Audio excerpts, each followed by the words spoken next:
करते हैं।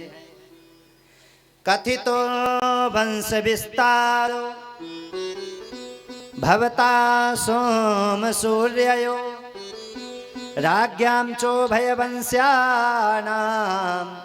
चरितं परमाद्भुतम्।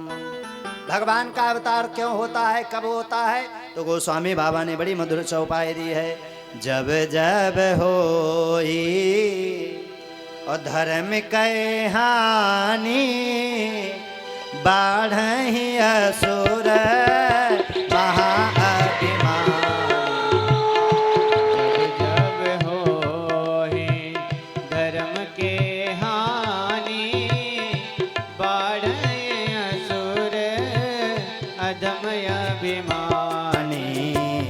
जब जब होई धर्म कै हानि बाढ़हि असुर महाअभिमानी। जब जब हो चौपाई सभी लोग गाइए ताली बजाते हुए भाव से। धर्म के हानि बाढ़हि असुर महाअभिमानी। हाँ तब तब धरे प्रभु विविध शरीरा, तब तब धरे प्रभु विविध शरीरा, हरहि कृपा निधि सज्जन पीरा। तब तब प्रभु धरे विविध शरीरा, हरहि कृपा निधि सज्जन पीरा। तब तब धरे प्रभु विविध शरीरा, हरहि कृपा निधि सज्जन पीरा। तब तब धरे प्रभु विविध शरीरा, हरहि कृपा निधि सज्जन पीरा। जब जब होए धर्म कै हानि बाढ़हि असुर महाअभिमानी, और तब तब धरि प्रभु विविध शरीरा, हरहि कृपा निधि सज्जन पीरा। बोले विप्र धेनु सुर संत हित लीन मनुज अवतार। प्यारे मानव जीवन इतना धन्य है, इसको पाने के लिए देवता लोग भी तरसते हैं कि मानव शरीर मिल जाए हमें। निज इच्छा निर्मित तनु माया गुण गोपाल। सुखदेव भगवान के सामने धर्मावतार परीक्षित जी बैठे हैं, आसन लगाए। 4 दिन हो गए, कुछ खाया नहीं है, जल तक नहीं लिया है। और महाराज सुखदेव भगवान ने परीक्षित जी से कहा कृष्ण जन्म की कथा प्रारंभ होगी, क्या सुनाना प्रारंभ करें? बोले हाँ प्रभु जी। बोले सुनो। भगवान श्री कृष्ण का मथुरा के जेलों में अवतार हुआ है, और वहां से अवतार लेकर के हमारे गोविंद भगवान गोकुल में गए। गोकुल में अनन्य लीलाएं की हैं, महारास इत्यादि किया है, दुष्ट कंस का वध किया है, सुदामा जी पर कृपा की है, इत्यादि इत्यादि कृपा करके अपने परम धाम को चले गए। परीक्षित जी बैठे, परीक्षित जी रोने लगे, आंखों से आंसू आ गए। परीक्षित जी कहने लगे महाराज कथितो वंश विस्तारो भवता सोम सूर्ययो। आपने हर वंश का वर्णन किया है, आपने कितने चरित्रों को सुना दिया, भक्तों के चरित्रों को सुना दिया है, लेकिन आपने जब हमारे गोविंद का चरित्र आया है तो आपने क्या किया, इतनी जल्दी हमें कथा सुना दी है। राज्ञां चोभयवंश्यानां चरितं परमाद्भुतम्। जरा इसको हम वर्णन करके सुनाइए, इसका वर्णन कीजिए। आपने ध्रुव जी की कथा सुनाई, आपको मैंने मना किया, हम सुनते गए। आपने प्रहलाद जी की कथा सुनाई, आपको मैंने मना किया है, हम सुनते गए। आपको मैंने श्री अजामिल का चरित्र आपने सुनाया है, उसको मैंने श्रवण किया है, हमने मना किया है? नहीं मना किया। लेकिन कृष्ण भगवान का चरित्र आया है तो आपने क्या किया है, आपने बहुत जल्दी सुना दिया है। ये ठीक है क्या? 4 दिन तक परीक्षित जी महाराज ने कुछ खाया पिया ही नहीं है, और हम लोग यहाँ 3 घंटे बैठना पड़ता, 3 घंटे में कहीं पानी पीने जाएंगे, कहीं जाएंगे, थोड़ा नींद आ रही, थोड़ा सो लेते हैं, बाद में आ जाएंगे। अब पंडित जी तो चिल्लाते रहते हैं, हम जाते सोते हैं, तो बाद में आ जाएंगे, फिर आ जाएंगे। कभी पैर ऐसे करके बैठेंगे, कहीं ऐसे। परीक्षित जी ने जब कथा सुनी थी तो परीक्षित जी ने क्या किया? परीक्षित जी ने कथा सुनी, लगातार पूरे दिन रात कथा चलती रही, एक बार भी परीक्षित जी ने अपने आसन को छोड़ा नहीं, पंथी मार करके बैठे हुए हैं, एक बार भी आसन को नहीं छोड़ा है। प्यारे बंधुओं, क्या हुआ? आसन लगाए बैठे हुए हैं तो सुखदेव भगवान ने कहा कुछ ग्रहण कर लो, कुछ खा पी लो। तो परीक्षित जी ने कहा आपकी कथा के सामने हमें भूख नहीं लगती, इसलिए खाने का मन नहीं कर रहा है, हम खाएंगे कुछ नहीं, आप हमें कथा सुनाओ। बोले विस्तार से सुनाए? बोले सुनाइए। बोले सुनो, मथुरा के राजा कौन है? मथुरा के राजा कंस नहीं, कंस के पहले कौन था? उग्रसेन। कंस के पहले महाराज उग्रसेन। उग्रसेन का राज्य था मथुरा के दरमियान, और था यद्यपि सुख साज तब, किंतु थी संतान, संतान का सुख नहीं था। उग्रसेन महाराज अपने राज्य को चला रहे हैं। एक बार महाराज उग्रसेन जो है जंगल की ओर जाते हैं, भ्रमण करते हैं, भ्रमण करके वापस आते हैं। तो उग्रसेन की धर्म पत्नी का नाम है, जिसका नाम है पवन रेखा। पवन रेखा ने कहा महाराज आप तो घूम आए हैं, मेरा जंगल में वन विहार करने का मन हो रहा, जंगल में मैं भी घूम आऊं। तो उग्रसेन महाराज ने कहा चले जाओ। अब सखियों को लेकर के ये जा रही हैं, तो रिमझिम बरसात हो रही, मंद मंद जलधारा बरस रही है। इन्होंने क्या देखा? एक बगीचे में जो है कुछ मोर नृत्य कर रहे हैं, कुछ कोयल जो है कुकुहा रही हैं, बोल रही, पक्षी गुनगुना रहे हैं। तो इन्होंने क्या किया? रथ को छोड़ा है और मोर के पीछे पीछे धीरे धीरे चल दी हैं, पीछे पीछे चलते चली जा रही हैं। एक वृक्ष के नीचे पहुंची हैं, जिस वृक्ष के ऊपर द्रुमिल नाम का राक्षस रहता है। उस वृक्ष के नीचे जैसे पहुंची हैं, उस द्रुमिल नामी राक्षस ने क्या किया? महाराज उग्रसेन का रूप रख लिया। पहले के जो राक्षस होते थे वो जैसा चाहते वैसा रूप बना सकते थे, उसने रूप लिया है और आकर के रानी के सामने खड़ा हो गया और रानी को अपनी बातों में बहकाया, उसके साथ में भोग विलास किया। बाद में अपने रूप में आकर के ठाका मार करके हंसने लगा है। रानी रोने लगी, अरे निर्लज्ज, अरे दुष्ट कहीं के, मैं असहाय हूं, मेरे सामने कोई है नहीं, तूने मेरे साथ ये दुर्व्यवहार किया है। नारी निंदा मत करो, नारी नर की खान, नारी से पैदा हुए ध्रुव प्रहलाद समान। नारी की कभी निंदा नहीं करना चाहिए। यत्र नारी प्रपूज्यन्ते रवन्ते तत्र देवता। तूने मेरे साथ दुष्ट दुर्व्यवहार किया है। खड़ा हो गया, इसने कहा सुनो, तुम्हारे कोई संतान नहीं थी, शुक्र मनाइए कि आपकी जो संतान होगी, जैसे मैं योद्धा हूं वैसी योद्धा होगी। और इंद्र की तो बात छोड़ो, दुनिया का तीनों लोगों का परमात्मा भी हार जाएगा उससे। पवन रेखा अपनी सखियों के पास दौड़ते दौड़ते पहुंची है, रो रही है। सखियों ने पूछा अरे तुम्हारे साथ क्या हुआ है, ये दशा किसने कर दी है? तो सखियों को बता दिया, झूठ, एक बंदर आ गया था जिसने मेरा श्रृंगार बिगाड़ दिया, मेरी साड़ी का पल्लू फाड़ दिया है, जरा हमें हमारे पति के पास ले चलिए, हमें यहाँ रहना नहीं। इतना डर गई थी, इतनी डरी, इतनी सहमी थी। वहां से चल दी है, उग्रसेन के सामने पहुंची है, कुछ बताया नहीं, आराम से रह रही, रात को नींद नहीं आती है। पता नहीं मेरी संतान कैसी होगी, कौन सी प्रवृत्ति की होगी, मेरे घर का ही विनाश कर देगी। नारद बाबा आए। नारद बाबा जैसे ही आए, देखा है कि इसके गर्भ से जो है संतान ऐसी होगी जो इनके वंश का विनाश कर देगी। उग्रसेन से कहा महाराज तुम्हारी जो संतान होगी ध्यान रखना, तुम्हारे वंश का विनाश करेगी। ये संतान सही नहीं, इसका भाग्य बता रहा है। और ध्यान रखिए, इस संतान को रखेंगे तो आप ही दुख पाएंगे। कंस गर्भ में बढ़ता चला जा रहा है, ये गर्भ में बढ़ रहा है, तो ऐसे दुर्व्यवहार अशुगुन होने लगे, नदियां उल्टी बहने लगी, कंस का जन्म का समय आया है तो यज्ञ कुंड की अग्नि अपने आप बुझ जा रही है, सब अपने आप दुर्व्यवहार हो रहा है।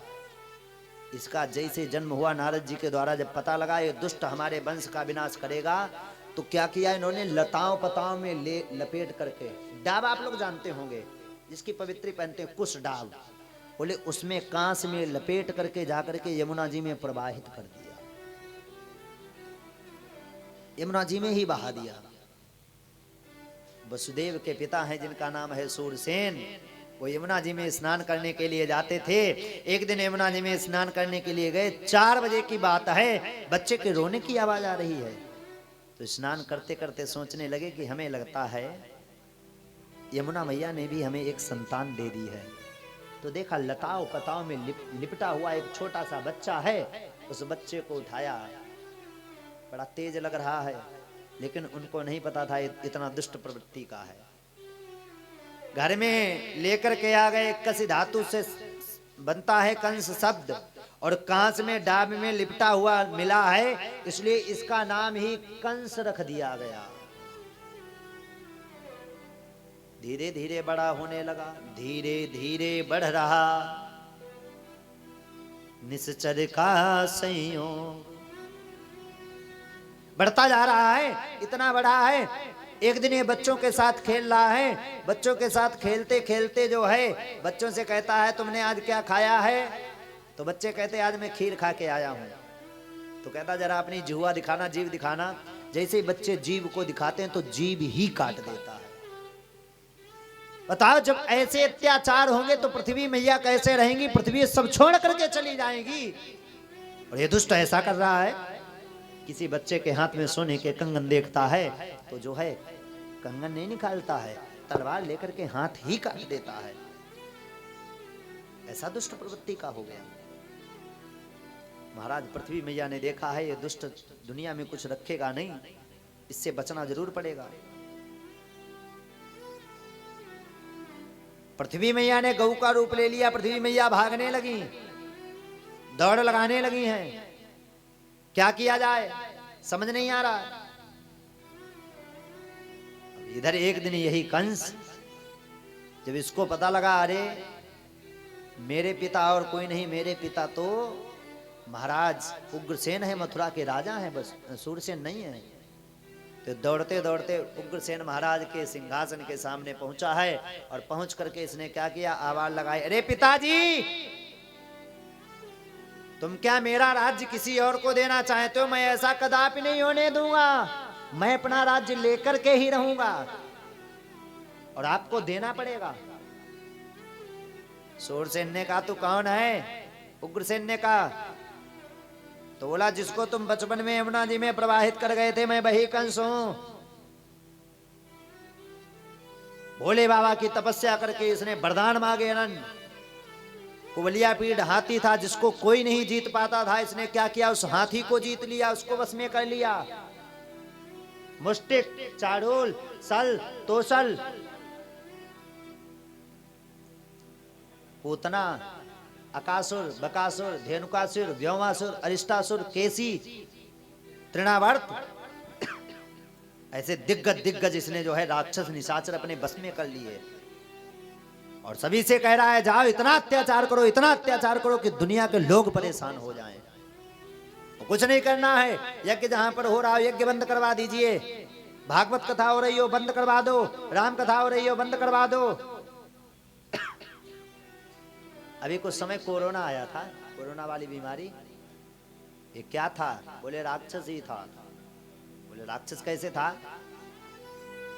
जिसके आने से मंदिरों में ताला लग जाए, जिसके आने से यज्ञ बंद हो जाए, जिसके आने से अनुष्ठान बंद हो जाए, इसको आप क्या कहेंगे? देवता कहेंगे? उसको तो हम राक्षस ही कहेंगे। वो राक्षस ही था। क्यों हुआ है? विदेश में जो लोग हैं उनकी वजह से हुआ है। हम लोग धन्य हैं जो भारतवर्ष में जन्म लिए हैं, क्योंकि हमारे प्रभु भी, ध्यान दीजिए, विदेश में जन्म लेकर के नहीं आते हैं, विदेश में अवतार लेकर के नहीं आते हैं। जो विदेशी लोग पूजा नहीं करते थे वो भी मंदिर बनाने पर मजबूर हो गए। क्यों? क्योंकि भगवान के नाम में वो शक्ति है।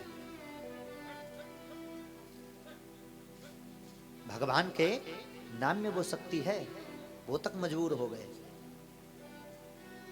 प्यारे बंधुओं, अगर वो मांस न ग्रहण कर किए होते, चीन के लोग मांस न खाए होते, मांस खाते हैं, उल्टे सीधे भोजन करते हैं, उन्हीं से वायरस बन गया, उन्हीं से दुनिया बर्बाद हो गई, ना जाने कितने बेचारों लोगों की मृत्यु हो गई है। ये तो हमारे मिलने जुलने वाले पता नहीं लगा कौन कब कहां चला गया। ऐसी स्थिति हो गई, जिसको वो वायरस लग गया, डॉक्टर बताते नहीं थे, उसको मार ही देते थे। ये स्थिति आ गई थी।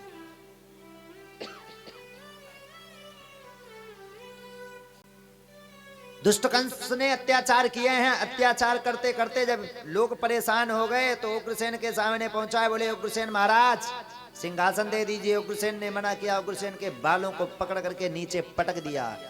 और ध्यान देना, जिस घर में वृद्ध का अपमान हो जाएगा, वृद्ध को संतुष्टि नहीं होगी, उस घर का विनाश निश्चित है। इसलिए घर में बड़े बुजुर्गों का सम्मान करो प्यारे, सम्मान जब तक हैं तब तक उनका मान सम्मान रखिए। इसने अपने पिता को की ही बात नहीं मानी है, पिता को पटक दिया, खुद सिंहासन पे बैठ गया। पिताजी ने सोचा मेरे को सिंहासन मिल जाए, तो पिताजी ने कहा बेटा सिंहासन दो। सिंहासन मांगा है तो इसने कहा चलो पिताजी को जेल में डाल दिया जाए, जेल में डलवा दो इनको। कलयुग के लोग एक पहले तो जेल में डलवा दिया था, और कलयुग के लोग क्या करते हैं, अगर पिताजी से थोड़ी गलती हो जाए तो वो कहते हैं चलो पिताजी को वृंदावन वृद्धाश्रम में ही छोड़ आते हैं। वृद्धाश्रम में छोड़ देंगे, पड़े रहेंगे वहां आराम से। माता पिता को वृद्धाश्रम में छोड़ आते हैं। ऐसा होना चाहिए। हमारे वृंदावन में वृद्ध आश्रम बने हुए हैं, जो वृद्ध माताओं को पनाह दे रहे हैं। जो भी संत महात्मा हैं उनका जीवन धन्य है। जो एक तुम माँ को पाल नहीं सकते हो, वो एक कई माताओं को पालते हैं। कितनी मैया को खुशी रहती जब तुम्हारे अवतार के लिए कितना, तुम्हारे जन्म के लिए कितने उपाय करती है। बेटा ना हो तो ब्राह्मणों से कहती है अरे मेरे बेटा हो जाए, एक संतान हो जाए, ऐसा कुछ महाराज जी कर दीजिए। वो ये निवेदन करती है। और हम लोग क्या करते, उसी मैया को जब वृद्धाश्रम में छोड़ जाते हैं तो उस माँ के हृदय पर क्या बीतती होगी, वो माँ क्या सोचती होगी। आपने कभी सोचा है, कभी ऐसा किया है? कभी नहीं।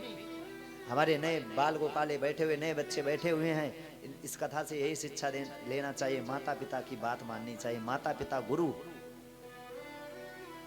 मातु पिता गुरु प्रभु के वाणी, विनय विचार करे शुभ जानी। माता कभी अपने बच्चे के बारे में गलत नहीं सोचती है, पिता अपने कभी बच्चे के बारे में गलत नहीं सोचता है, गुरु कभी अपने बच्चे के बारे में गलत नहीं सोचता है, शिष्य के बारे में गलत नहीं सोचता है।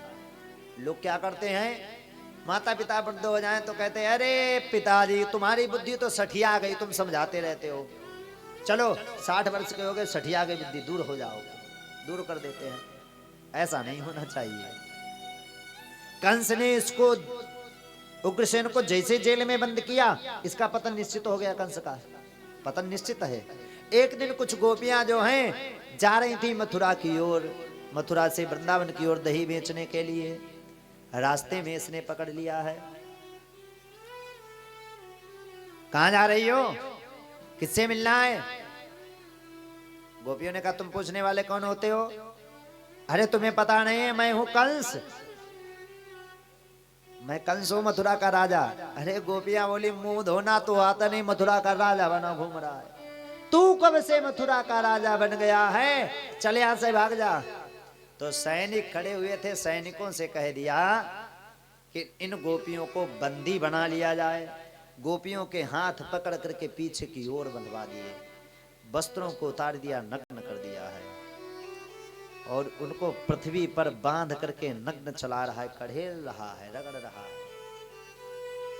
जब वो गोपियों के रगड़ लगती है तो वो गोपियां चित्कार करती हैं, हे गोविंद, हे माधव, हे नारायण, आओ मेरी रक्षा करो, रक्षा करो।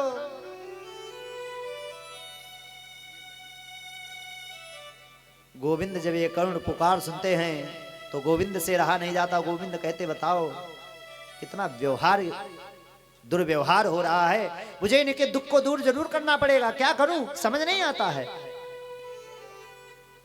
भक्त कम रोता है, भगवान के आंखों में कभी आंसू नहीं होते आते हैं। भक्त कम रोता है, जब भक्त रोता है तो भगवान को ज्यादा कष्ट होता है, भगवान ज्यादा रोते हैं। भक्त के आंख में आंसू भगवान नहीं देख पाते हैं, इनके भी आंसू निकलते हैं, लेकिन दुष्टों को देख करके नहीं निकलते। जब भक्त के आंखों में आंसू देखते हैं तब रोते हैं।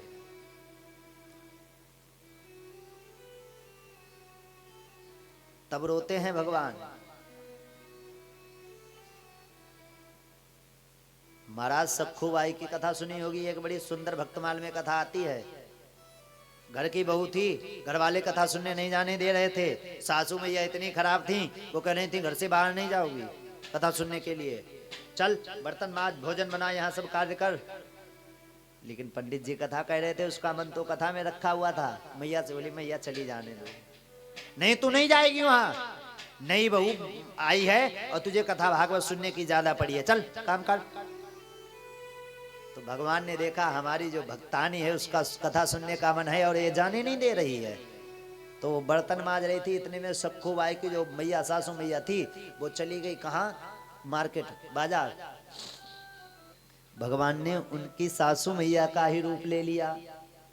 सासू मैया का रूप लेकर के भगवान ने क्या किया, भगवान तुरंत जो है घर में आ गए और आवाज लगाई है, अरे सखूबाई, देखा अरे मेरी सासू मैया आ गई। हाँ सासू मैया क्या बात है, आज बड़े प्रेम से बात कर रही हो। अरे मैंने सुना तेरा मन था कथा सुनने के लिए, जा सुना, चली जा जा। देखो भगवान है। अच्छा बोले हाँ जाओ, जाकर के सुनाओ। अब ये जो है कथा सुनने के लिए चली गई, इतनी आतुर थी कथा सुनने के लिए। जैसे ही गई वहां पर पहुंची, अब भगवान ने क्या किया, भगवान घर की रखवाली कर रहे हैं। अब एक कथा सुनने गई और कथा तो 3, 4, 5 घंटे हो ही जाती है।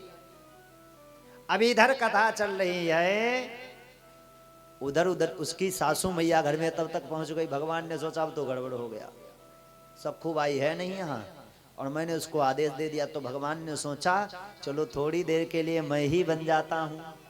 भगवान ने सखूबाई का रूप ले लिया और भगवान क्या करने लगे, भगवान बर्तनों को धुलने लगे, बर्तनों को मांजने लगे हैं। उसने आकर के देखा है, अरे चलो कार्य कर रही, कथा भागवत में गई नहीं, अब वो कथा का आनंद ले रही वहां आराम से।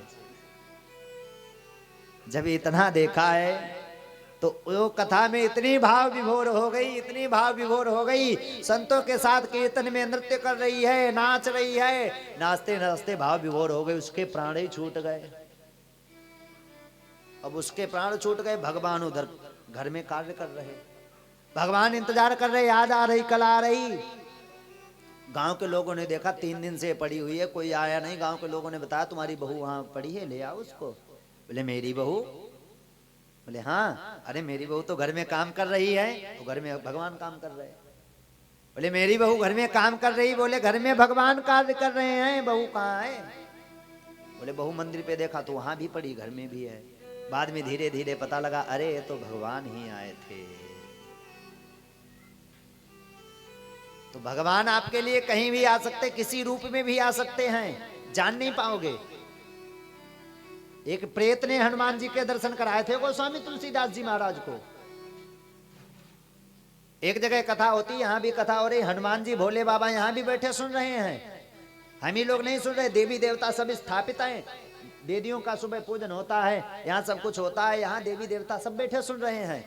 हम लोग ना निकल पाए, हनुमान जी गद्दे से पहले आकर के बैठ जाते हैं, आगे आसन जमा करके, क्योंकि प्रभु चरित्र सुनिवे को रसिया, राम लखन सीता मन वसिया। भगवान को तो बड़ी हनुमान जी को प्यारी कथा लगती है। हनुमान जी एक जगह वृद्ध रूप में कथा सुनने के लिए जाते थे, तो तुलसीदास जी महाराज एक बार जा रहे थे, कमंडलू में जल था, एक पीपल पर जो है उन्होंने जल चढ़ा दिया। जैसे जल चढ़ाया है तो उस पर एक प्रेत रहता था। प्रेत इतना प्रसन्न हो गया, आज तक जल नहीं मिला है, आज जल मिला है, प्रेत प्रकट हो गया।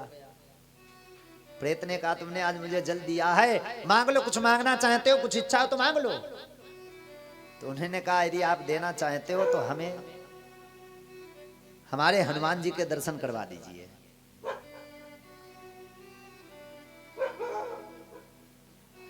फुर्ती से उठिए, भाग के गिर मत पड़ना। बोलिए गोविंद भगवान की।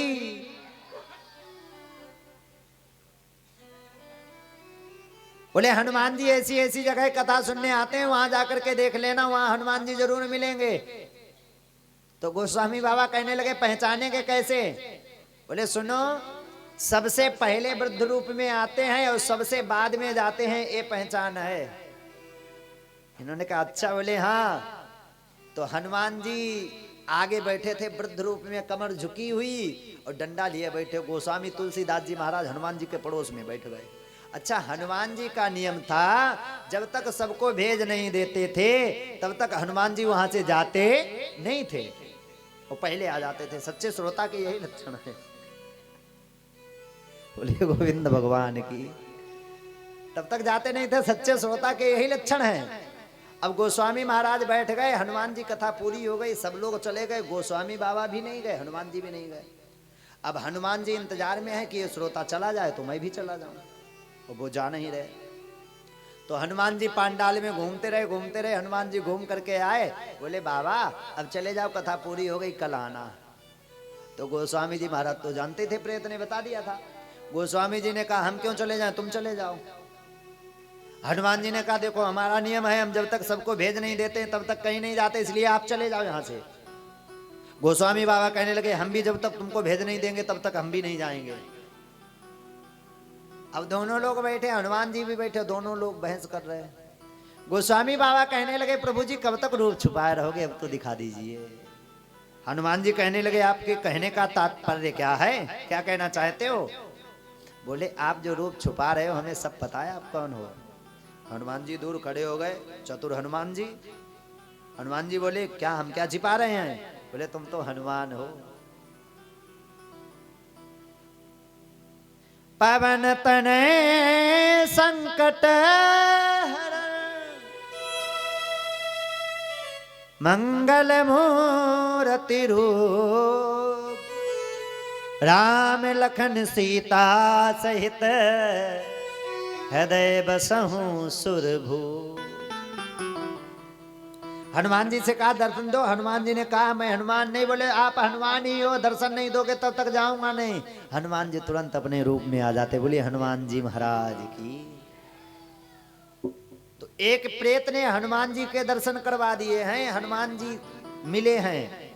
कहने का तात्पर्य है कि यहाँ पर भी अगर भगवान आकर के बैठ जाएं तो आप जान नहीं पाओगे कब भगवान आए और कब चले गए हैं, पता भी नहीं लगेगा। तो भगवान दर्शन दे करके चले जाएंगे। पहचानने की सामर्थ्य हो तो पहचानिए, नहीं पहचानने की सामर्थ्य हो तो मत पहचानिए। महाराज प्रेमानंद जी महाराज वृंदावन के हैं, साक्षात राधा रानी की कृपा है। और राधा रानी की ही कृपा नहीं है, साक्षात उनको राधा रानी के हमें तो लगता है दर्शन भी हुए हैं। ऐसे दिव्य संत हैं, ऐसे संतों का दर्शन कर लो तो प्यारे पता नहीं हमारा जीवन ही धन्य हो जाएगा। तो भगवान कब और किस रूप में आपके ऊपर कृपा कर देंगे आप जान नहीं पाएंगे, पता भी नहीं लगेगा। इसलिए मैं यही समझाता हूं पुण्य करते रहो। अगर पुण्य नहीं करोगे तो प्यारे आपका जब वहां जाओगे तो पुण्य ही जोड़ा जाएगा, पाप नहीं जोड़ा जाएगा। पाप का बाप है पुण्य, वो नहीं जोड़ा जाएगा। सोच लो कि वो जोड़ दिया जाएगा, ध्यान रखिएगा। कंस ने इतना अत्याचार किया, गोपियों को जो है चलाया है, गोपियां चिल्लाई बचाओ बचाओ कन्हैया बचाओ। भगवान से भी देखा नहीं गया, गोपियां अनुहार कर रही हे गोविंद हे माधव। कब तक रहोगे रूठे ओ सावरे बिहारी, अब देर क्यों लगाई जब आई हमारी बारी। जब इसने चलाना प्रारंभ किया गोपियां चीत्कार कर रही, दुष्ट का ऐसा जीवन हो गया है, सभी इससे परेशान हैं, क्या किया जाए। एक दिन ये बैठा हुआ था तो इसकी चचेरी बहन है देवक की पुत्री जिसका नाम है देवकी। जब बेटी बड़ी हो जाए तो पिता को चिंता होने लगती है, अब बेटी का विवाह कर देना चाहिए। जो घर बर कुल हो ही अनुपा, और ध्यान दीजिए, आप लोग बैठे हुए हैं, घर, बर और कुल। आप लोग बेटियों का विवाह देखने जाते हैं, सबसे पहले घर देखेंगे, घर कैसा बना हुआ है। उसके बाद क्या देखेंगे, फिर दूल्हे को देखेंगे, कहीं लूला लंगड़ा आंख से दिखता है कि नहीं दिखता है, कमाता है कि नहीं कमाता है, सुंदर लग रहा है कि नहीं सुंदर लग रहा है। सब देख करके फिर ना विवाह करते हैं। फिर कुल देखते हैं, हमारे कुल पारंपरिक है कि नहीं है। ध्यान रखना, घर बर कुल ये देख करके विवाह करना चाहिए। कंस ने सोचा बहन का विवाह करना चाहिए, बहन हमारा अधिकार है बहन का विवाह करना। और बाप का अधिकार होता है, जब तक बेटी को अच्छे घर में कर नहीं देता है तब तक चिंता लगी रहती है। भाई का अधिकार होता है, जब तक बहन को निकाल नहीं देता है तब तक चिंता लगी रहती है। और ध्यान देना, माताएं बहनें बैठी हुई हैं, जितनी हमारी बहनें बैठी हुई हैं यहाँ पर, माता पिता को दुखी करके कभी विवाह नहीं करना चाहिए। और माता पिता को चाहिए जहां बच्चों की इच्छा हो वहां करना चाहिए। हाँ, जहां आपका कुल बन रहा हो, जहां आपका अच्छा घर हो, वहां कीजिए। नहीं, शहरों की हालत आप लोग देख रहे हैं। चले जाओ विदेशों में, यहाँ भारतीय लोग हमारे कम से कम शादी विवाह को मानते हैं, एक महोत्सव मानते हैं, जीवन पर्यंत जीवन भर साथ जीने और मरने का साथ देते हैं। और जो हमारे फिल्मकार जितने नहीं हो गए हैं, इनको देख लीजिए, आज इससे शादी की, कल उससे की, परसों उससे की, नरसों उससे की, ऐसे करते रहते हैं। इसी में तो बर्बाद हो रहे हैं। और अपनी जाति छोड़ करके दूसरी जाति में विवाह करेंगे तो समझ लेना वर्ण संकरता होगी। आप क्षत्रिय हैं और किसी अन्य कास्ट में जाकर के विवाह कराओ, उसकी संतान होगी, उसको आप क्या कहोगे? क्षत्रिय का नाम देंगे या किसी और का नाम देंगे? ब्राह्मण जाए, ब्राह्मण क्षत्रिय जाति में विवाह कराए तो क्या अच्छा रहेगा? क्षत्रिय के लिए भी अच्छा नहीं है और ब्राह्मण के लिए भी अच्छा नहीं है। विप्र वर्णे चया नारी, शूद्र वर्णे चया पति, ध्रुवम भवति वैदभ्यम सक्रस्य दुहिता। यदि बोले विप्र वर्ण की कन्या यदि किसी हीन वर्ण के साथ में विवाह करती है, चाहे वो इंद्र की कन्या क्यों ना हो, उसको विधवा निश्चित होना पड़ता है। हमारी ज्योतिष कहती है, मैंने कह रहा हूं, ज्योतिष में लिखा हुआ है। लोग क्या करते हैं, किसी ने हंसकर बोल करके फोन पे बात कर ली है, लोग दीवाने फिर रहे हैं। अरे अपने संस्कारों को बचाइए। दुनिया के लोग इतने चोर हैं, इतने लुटेरे हैं, कब कहां पर आपको बदनाम कर देंगे, बाद में मरने के अलावा कोई रास्ता नहीं दिखाई देगा। बस एक ही रास्ता दिखाई देगा, या तो मर जाओ या मार डालो। मार तो पाओगे नहीं, मरना ही पड़ता है। और हम इतनी महीने बैठी हुई हैं, यही शिक्षा देंगे। अभी पीछे आप सोशल मीडिया, सब कोई एक्टिव रहते हैं सोशल मीडिया पर, आप लोग देखते होंगे कि लव जिहाद का जितना नहीं चला है, अंत में इनकी दुर्गति क्या होती है। वो एक केस पहले चला था, इसको काट करके फ्रिज में बंद कर दिया था। किसका था मैं तो नाम भूल गया हूँ। उसको काट टुकड़े कर करके फ्रिज में बंद करके रख दिया था लकड़ी को। तो ऐसा करोगे तो बाद में ऐसे रोना पड़ेगा। तो माता पिता को दुखी करके प्यारे दुखी खुद ना होना, माता पिता का दिल नहीं दुखाना चाहिए, क्योंकि माता पिता से बढ़कर कोई भगवान नहीं है। हमारे बच्चों को, हमारी बहनों को, जो भी है, यही संस्कार मिलने चाहिए। और ध्यान दीजिए, शहर में क्यों बिगड़ रहे हैं? बालक जा रहा है, रात के 12 बजे पार्टी करके आ रहा, तुम उससे क्यों नहीं पूछ रहे हो इतनी रात को कहाँ रहे हो? आपका अधिकार है, आप उसके बाप हैं, आप उसकी माता हैं, अधिकार है। आपकी बेटी जा रही है रात्रि को, कहां जा रही, कहां किसके साथ जा रही, आपका अधिकार है पूछने का। लेकिन हमारी बिटिया तो बड़ी लाडली है, और जो लाडले हैं वही अंत में सर पे नाचते हैं, बाद में तुम भी मुख दिखाने काबिल नहीं बचोगे। तो पाबंद रखना चाहिए। हमारे मंदिरों की एक परंपरा चली है, अभी आप लोगों ने देखा होगा, वृंदावन में ऐसा नियम चला है, मंदिर में कोई भी छोटे वस्त्र पहन करके नहीं प्रवेश कर सकता है। ये नियम चला है। लोग इतने इतने वस्त्र अपने जिस्म को दिखाते घूमते हैं। बोले छोटे वस्त्र पहन करके वृंदावन में चले जाओ महाराज, कोई छोटे वस्त्र पहने नहीं मिलेगा। क्या? पूर्ण वस्त्र। और बाय चांस कोई बाहर से आ जाए, विदेशी लोग छोटे वस्त्र पहन करके तो शर्म में मर जाते हैं। क्योंकि सब तो पूर्ण तरीके से वस्त्र पहने हैं। तो घर की लक्ष्मी बताई गई है नारी, और आप छोटे छोटे वस्त्र पहन करके दुनिया को भ्रमित करेंगे तो कैसा काम चलेगा। और शिक्षा कहां से मिली है? इन फोनों से मिली है। जितने फिल्मकार नहीं हुए हैं इन्होंने दुनिया बर्बाद कर दी है। सब इन्होंने इनको देख करके बिगड़े हैं। कहते हैं खरबूजे को देख करके ही खरबूजा रंग बदलता है। पहले पहले बुजुर्ग माताएं बैठी हैं, पहले तो ऐसा कोई नहीं करता था, किसी का पहनावा ऐसा नहीं था। अभी भी गांव देहात में चले जाइए आप, क्या ऐसा होता है? नहीं होता है। जितने पूर्ण वस्त्र पहनोगे उतने ही आपके शरीर की सुंदरता अलग झलकेगी। लेकिन ये हमारे समझ में नहीं आता है। वृंदावन में कोई जा नहीं सकता, मंदिर में प्रवेश नहीं कर सकता है। लोग कहते हैं अरे मन का भाव होना चाहिए, अपने शरीर को चाहे जैसे रखो। अच्छा, तो दुनिया में नग्न ही नाचने लोगों की मन का भाव होना चाहिए? अगर मन का ही भाव रखना है तो ऐसा कुछ नहीं है प्यारे। जरा अपने संस्कारों को सुधारिए। और मैं तो यही शिक्षा देना चाहूंगा, बच्चों को अपने शिक्षा दीजिए, समझाइए। जब आप समझाएंगे, आप अपने धर्म पर चलना सिखाएंगे तो धर्म हमारा उत्तरोत्तर बढ़ेगा।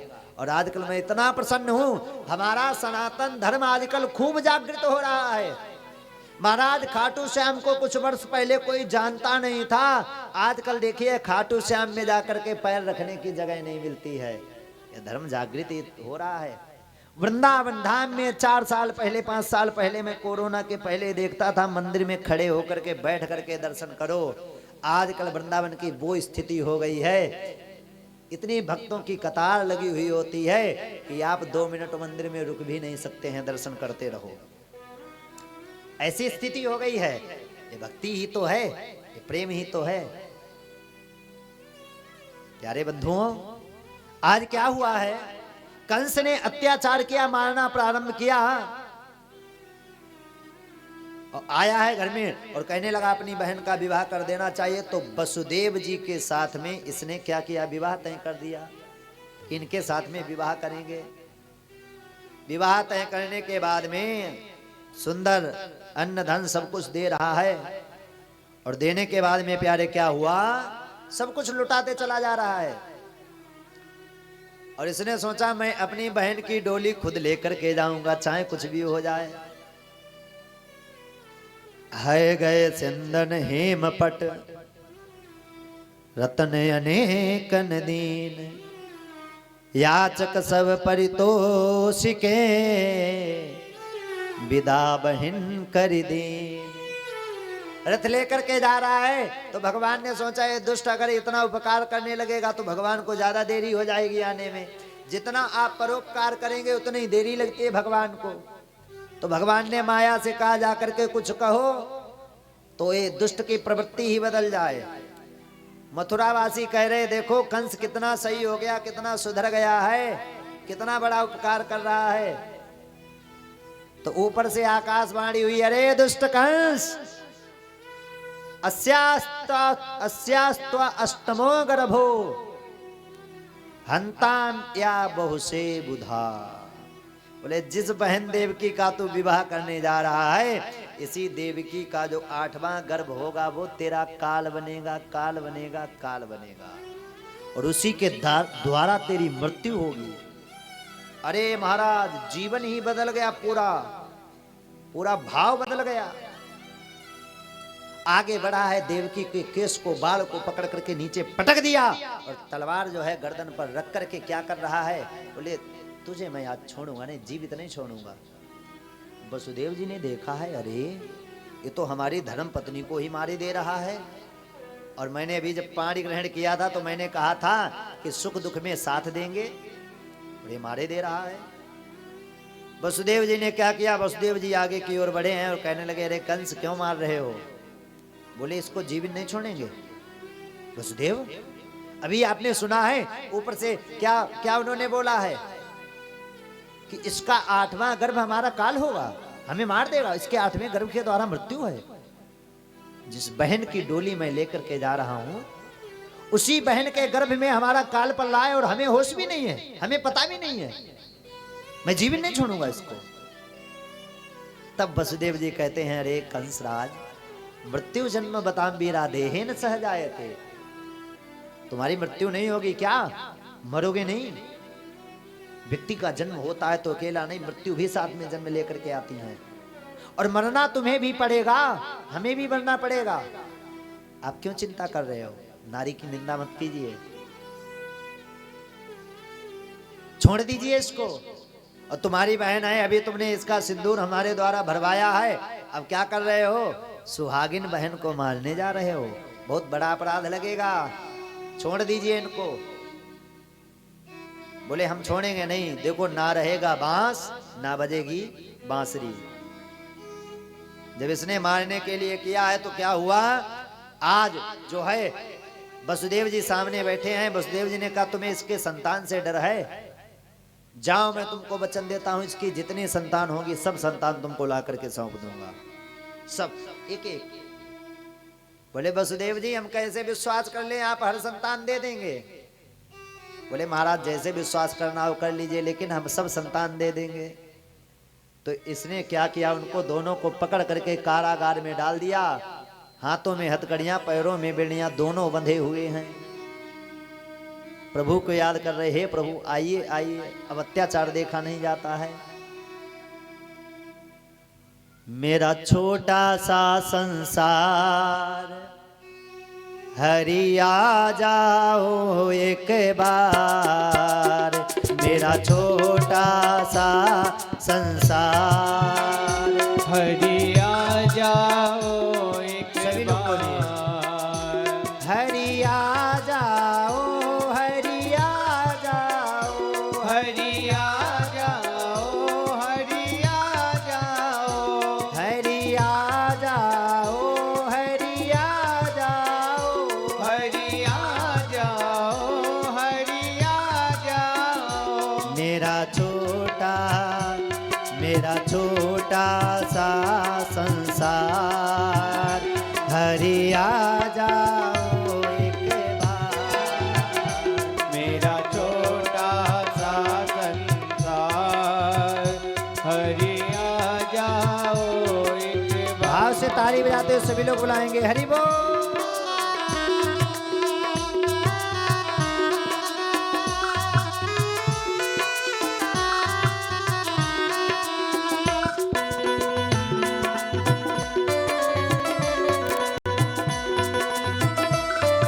हरि बोल।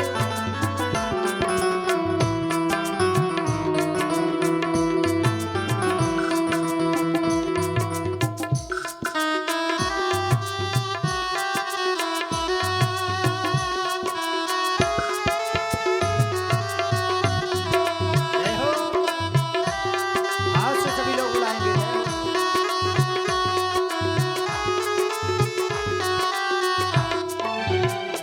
मेरी विनती है बारंबार, हरि आ जाओ एक बार, मेरी विनती है बारंबार, हरि आ जाओ एक बार। हरि आ जाओ, हरि आ जाओ, हरि आ जाओ, हरि आ जाओ। मेरा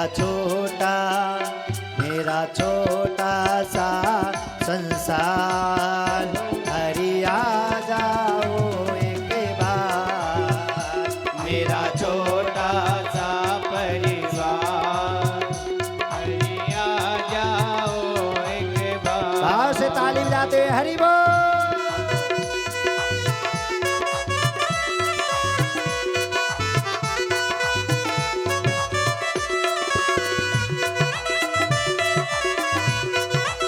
श्री राधे।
लाखों को दर्श दिखाया है, लाखों को दर्श दिखाया है, लाखों को दर्श दिखाया है, लाखों को दर्श दिखाया है।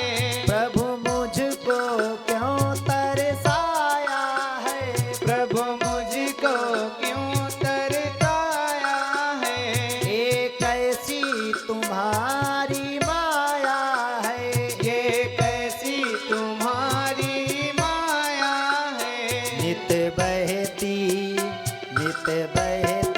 असुवन धार, हरि आ जाओ एक बार, नित बहती असुवन धार, हरि आ जाओ एक बार।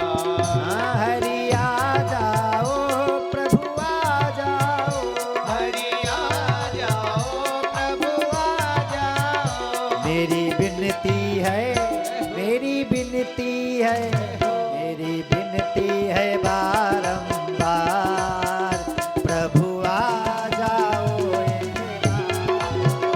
मेरी विनती है बारंबार, प्रभु आ जाओ एक बार। हाँ, मेरा छोटा सा संसार, हरि आ जाओ एक बार, मेरा छोटा सा संसार, हरि आ जाओ एक बार, हरि आ जाओ एक बार, हरि आ जाओ, हरि आ जाओ। हरि आ जाओ, हरि आ जाओ। ऐसे नहीं, दोनों हाथ उठा करके प्रभु को बुलाइए सभी लोग। हे प्रभु, आपको आना है और इसी पांडाल में आना है दर्शन देने के लिए। हरि आ जाओ, हरि आ जाओ, हरि आ जाओ, हरि आ जाओ, हरि आ जाओ, हरि आ जाओ, हरि आ जाओ, हरि आ जाओ। मेरा छोटा सा संसार, हरि आ जाओ एक बार। मेरा छोटा सा संसार, हरि आ जाओ एक बार। हाँ, मेरा छोटा सा संसार, हरि आ जाओ एक बार, मेरा छोटा सा संसार, हरि आ जाओ एक बार। प्रभु आ जाइए, अब देरी मन लगाइए। मेरा छोटा सा संसार, प्रभु आ जाओ एक बार। कारागार में बंद हैं, प्रभु को बुला रहे हैं। दुष्ट कंस अत्याचार कर रहा है। सबसे पहले वसुदेव का एक पुत्र हुआ जिसका नाम रखा गया कीर्तिमान। कंस को पता लगा है पहरेदार लगे हुए एक पुत्र हुआ है, तो कंस ने उस पुत्र को बुला लिया। ले आओ। पुत्र को हाथों में लेकर के देखता है, अरे ये बालक हमारा क्या बिगाड़ेगा, छोटा सा बालक है, हमारा क्या कर सकता है, कुछ नहीं। देख करके हंसने लगा, वापस कर दिया, ले जाओ इसको, ये हमारा कुछ बिगाड़ नहीं सकता है। जब वापस कर दिया है तो नारद बाबा को चिंता होने लगी। बोले, ये दुष्ट अगर उपकार करने लगेगा तो भगवान जल्दी आ नहीं पाएंगे। तो नारद बाबा एक कमल का पुष्प लेकर के आए और नारद जी कहने लगे, अरे महाराज, ये कमल का पुष्प देखिए, 8 पंखुड़ी का है, खिला हुआ। बोले, हाँ क्या कहना चाहते हो महाराज? 8 पंखुड़ी का ऐसे कर दिया। बोले, गिनिए, 1 2 3 4 5 6 7 8। बोले, 8 हो रहा है? बोले, हाँ। इधर से गिनिए, 1 2 3 4 5 6 7 8। इधर से भी 8 हो रहा है, दोनों तरफ से 8 हो रहा है। तो ध्यान दीजिए, पहला 8वां हो सकता है और 8वां पहला हो सकता है। कंस ने कहा, बाबा ये बात है? बोले, हाँ यही बात है। कंस ने कहा, उस बच्चे को बुलाया जाए। उस बच्चे को पकड़ करके इसने क्या किया, घुमा करके एक पत्थर पर मार दिया, पटका है। एक ही बार में चिथड़े चिथड़े उड़ गए, प्राणांत हो गया। देवकी मैया चिल्लाई है, हा बेटा, हा मेरे लाल। अरे भैया, तूने सही नहीं किया, मेरे बच्चे को मार दिया है, अपने बहन के बेटे को, अपने भांजे को मार दिया है, तुझे इसका भोग भोगना पड़ेगा। धीरे धीरे इसने क्या किया, इसी तरह 6 बालकों को मार दिया कंस ने। 7वें शेष बलराम जी आने वाले थे, तो भगवान ने अपनी योग माया से कहा कि ऐसा करो, आप जो है जो 7वें गर्भ में बलराम जी पल रहे हैं, उनको माया के द्वारा रोहिणी के गर्भ में पहुंचा दीजिए। रोहिणी जो है वो वसुदेव जी की दूसरी भार्या, दूसरी पत्नी है, बोले उनके गर्भ में पहुंचा दीजिए। तो महाराज उन्होंने योग माया ने क्या किया, अपनी माया के द्वारा उनके गर्भ में पहुंचा दिया। सैनिकों के द्वारा पता लगा है, अरे 7वां तो गर्भ में ही नष्ट हो गया है, 7वें का जन्म नहीं हुआ, 7वां उधर पहुंच गया है गोकुल में। अब 8वें की बारी थी, गर्भ में बालक आ गया है, भगवान आ रहे हैं, गर्भ में भगवान आ रहे हैं। और मैया जो देवकी का है, मुख कमल चमकने लगा है, एकदम चेहरा ऐसे चमक रहा है जैसे दिव्य ज्योति चमक रही हो।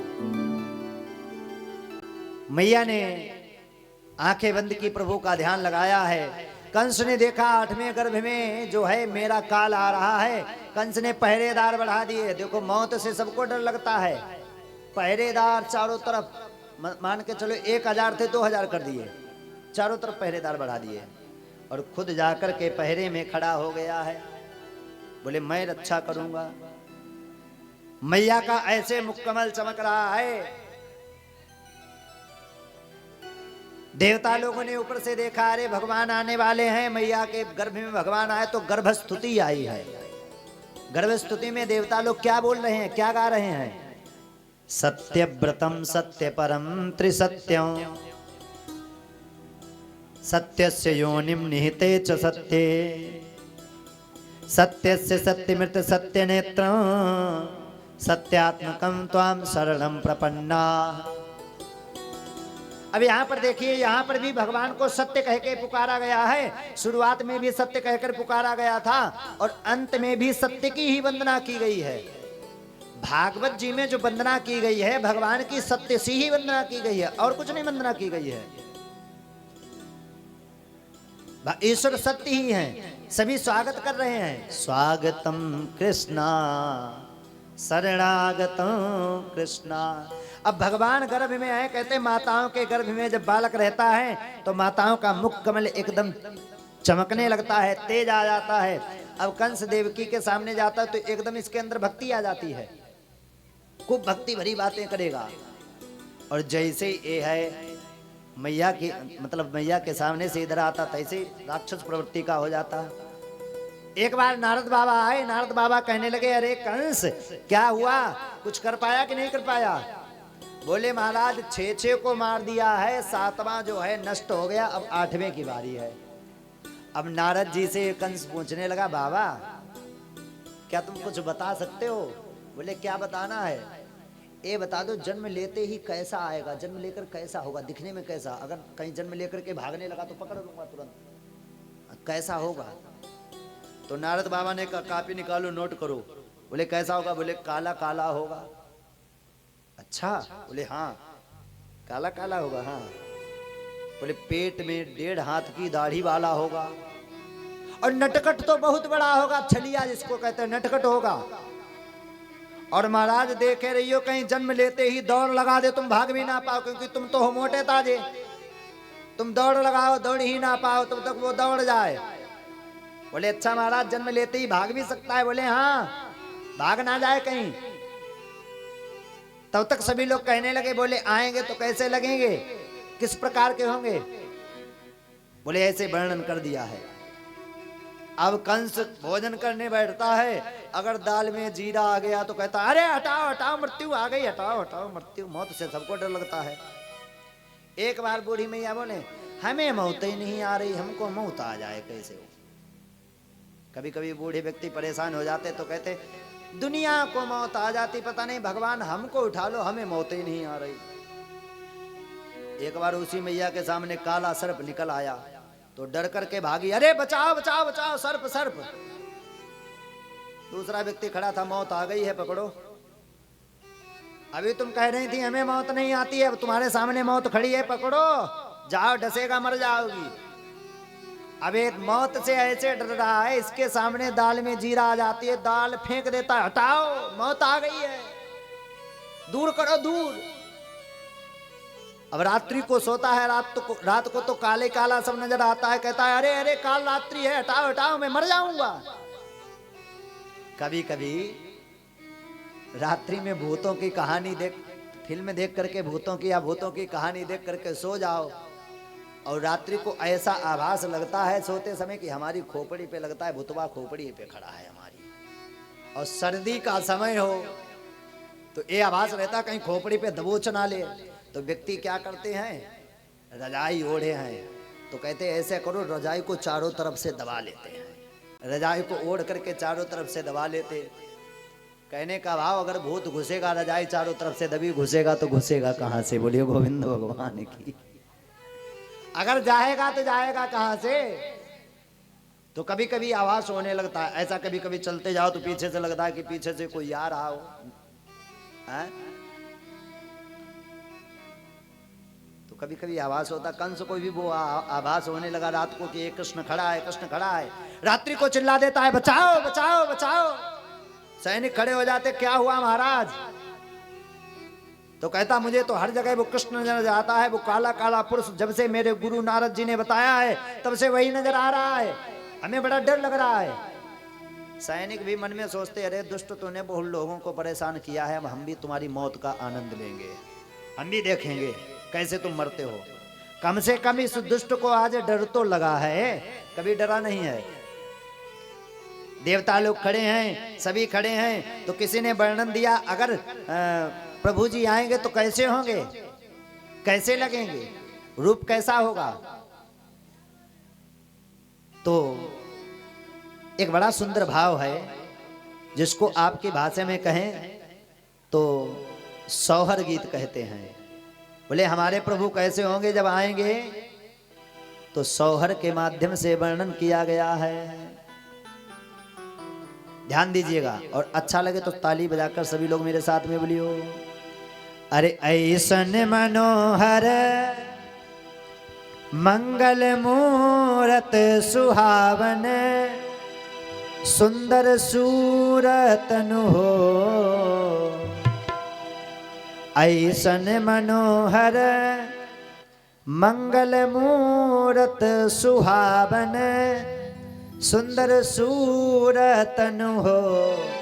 ए राजा जी, ए राजा जी, ए राजा जी, ए करे तराल, हाँ जरूर मुहूर्त खूब सूरत हो। ए राजा जी, ए करे तराल, ले जरूरत मुहूर्त खूब सूरत हो। ए राजा जी, ए करे तराल, हाँ जरूर मुहूर्त खूब सूरत हो। राजा जी करे तारा ले जरूरत मुहूर्त खूब सूरत हो। बोले बड़ा मनोहर होगा, बड़ा सुंदर होगा और बड़ा अच्छा लगेगा। एक ने भाव दिया है, सुनो। बोले हमरा जमाता बबुआ जीएम हुई है। एक बोला नहीं नहीं ये तो जीएम होगा। एक बोला अरे क्या जीएम जीएम कर रहे हो, अरे ना ना ये तो डीएम हुई है हो। एक बोला नहीं ये तो डीएम होकर के आएगा। तो दूसरा व्यक्ति कहता सुनो, बोले ए ललेना, ए ललेना। एक बार हाथ ऊपर उठाएंगे, भगवान की आने की खुशी है, कुछ देर में भगवान आ रहे हैं। बोले कैसे होंगे, ए ललना हिंद के सिपारा, ये तो सीएम हुई है से ऊपरा पीएम हुई है हो। ए ललना हिंद के सितारा, ये तो पीएम हुई है वो के ऊपरा पीएम। ताली बजाते हरि बोल, कृष्ण कन्हैया लाल की।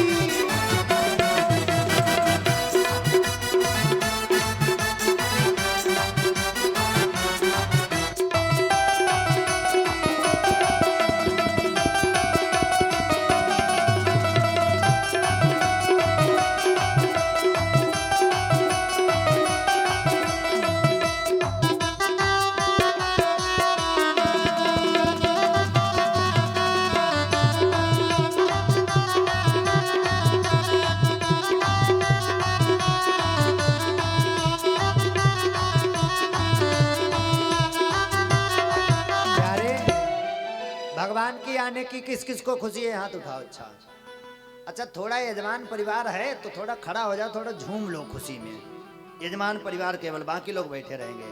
खड़े हो जाओ, खुशी है तो। हाँ, बोले क्या होगा? अरे हुई है 22 सांसलर। अपने अपने स्थान पर कुछ लोग यहाँ पर आ जाओ मस्ती के साथ। हुई है 22 सांसलर, बाकी बैठे रहेंगे। बोले यूनिवर्सिटी के मेयर और लंदन सिटी के न हो। बढ़िया से खुशी दिखाते हुए लाला के जन्म की। क्या कहा है? बोले ए ललना, ए ललना, ए ललना होम सेक्रेटरी गवर्नमेंट के तो हीरा अपनी मिट्टी के ना हो। ए ललना हो। ताली बजाते हरि बोल।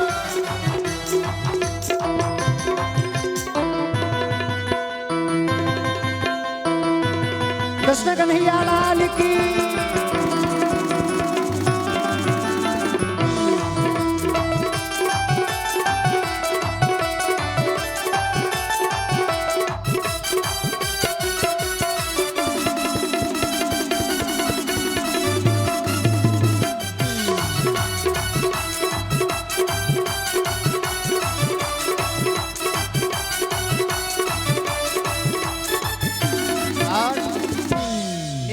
बोले क्या बता रहे हो, ऐसा थोड़ी ना होगा। फिर कैसा होगा?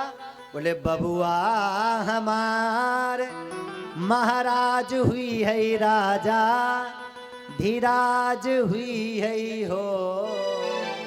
बोले सुना, बबुआ हमार महाराज हुई है राजा, धीराज हुई है हो। ए ललना, ए ललना, ए ललना धातु में हीरा पुखराज हुई है, सिर बाक ताज हुई है। ओ ए ललना धातु में हीरा पुखराज हुई है, सिरा बाक ताज। जय जय श्री राधे। बांके बिहारी लाल की।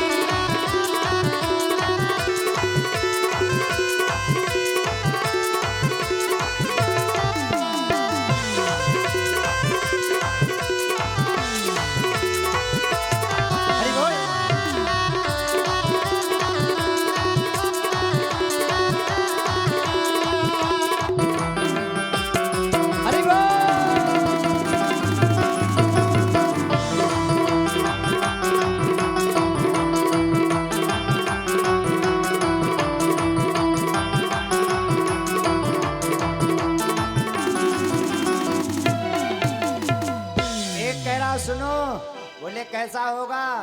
बोले नंद बाबा ऐसन लाला दानी हुई है। अरे जैसे नंद बाबा दानी थे वैसे हमारा लाला दानी बनकर के आएगा। बोले अच्छा। बोले नंद बाबा ऐसन लाला दानी हुई है, अरे तो महादानी हुई है हो। ए ललना, ए ललना, ए ललना अखिल भूमंडल राजधानी हुई है, पेयस खानदानी हुई है हो। ए ललना अखिल भूमंडल राजधानी हुई है, पेयस खानदानी हुई है हो। सभी लोग झूमते हुए हरि बोल।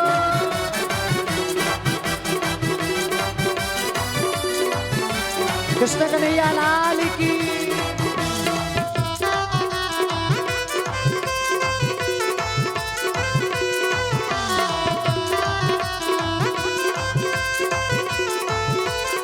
हरि बोल।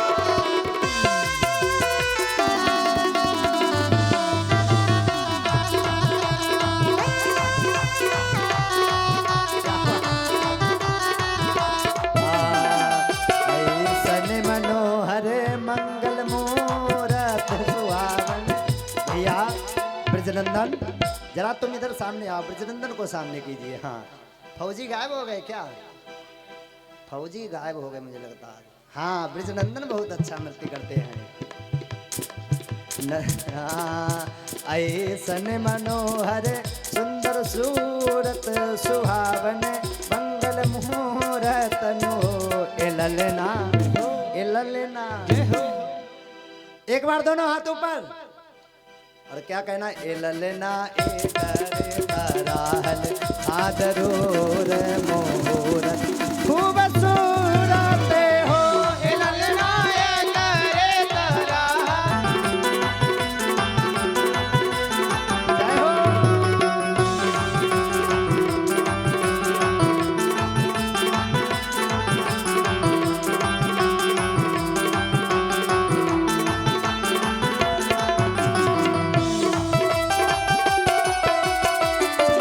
हरि बोल।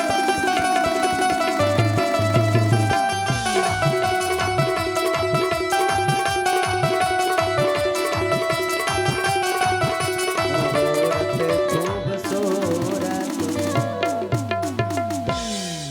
बैठ जाइए अब, सेट डाउन। बोलिए गोविंद भगवान की जय हो। भाई। जयकारे में ताकत नहीं, कोई बोल रहा है जय, कोई बोल रहा है, कोई बोल रहा गए। सब लोग जयकारा तेजी से लगाएंगे एकदम उच्च स्वर में। बोलिए नंद लाला की। अभी आवाज ना आई। जे पार्टी इधर वाली है बड़ी कंजूसी कर जाती है। हमारे भाई लोग चुप रहेंगे, पहले माताएं बहनें बोलेंगी। सभी भाई लोग कोई मत बोलना।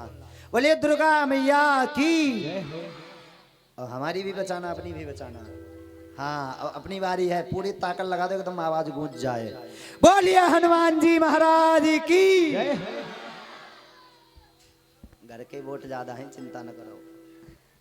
बोलिए राधा रमण लाल की।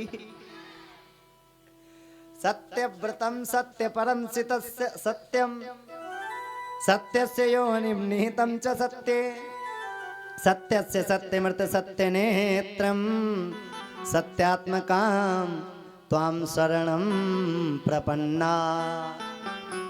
बोले काला काला होगा, मुरली वाला होगा, पेट में 1.5 हाथ की दाढ़ी वाला होगा, कहीं जन्म लेते ही भाग ना जाए तो पकड़ करके रखना आराम से। अब मैया का स्वरूप एकदम दिव्य लगने लगा है।